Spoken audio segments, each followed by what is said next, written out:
নওগাঁর মান্দা উপজেলার কুসুম্বা ইউনিয়ন পরিষদের হাজী গোবিন্দপুর গ্রামের ঠনঠনিয়া পাড়ার সাবেক ইউপি সদস্য আব্দুল জলিলের ছেলে আব্দুল আজিজ মাত্র 14 বছর বয়সে অঢেল সম্পদের মালিক হয়েছেন।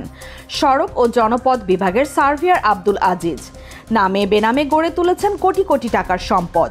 চাকুরি পাওয়ার কয়েক বছরের মধ্যে দুর্নীতির মাধ্যমে অবৈধভাবে এ সম্পদের মালিক হয়েছেন। মাত্র 14 বছরে অর্জিত অর্থে ভাগ্যের চাকা ঘুরিয়ে ফেলেছেন এই সার্ভেয়ার আব্দুল আজিজ।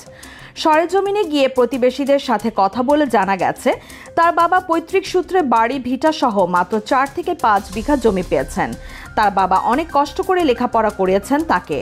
এরপর 2009 সালের অক্টোবর মাসে আব্দুল আজিজ সড়ক ও জনপথ বিভাগে সার্ভেয়ার পদে যোগদান করেন। যোগদানের পর থেকে সম্পদ বাড়ানোর দিকে মনোনিবেশ করতে থাকেন সার্ভেয়ার আজিজ।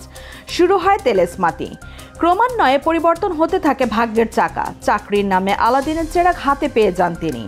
শহরে ও গ্রামে নামে বেনামে গড়ে তুলেছেন কোটি কোটি টাকার সম্পদ। রাজশাহী শহরে জমি ক্রয় করে গড়ে তুলেছেন 4 তলা বিশিষ্ট ভবন।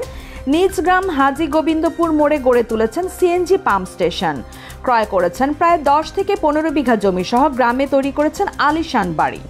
অভিযোগ রয়েছে, টাকার গরমে নিজ পজিশনের জমি না হলেও প্রতিবেশীকে কোণঠাসা করতে তাদের আঙিনার সামনে চড়া মূল্যে জমি ক্রয় করেন আজিজের পরিবার।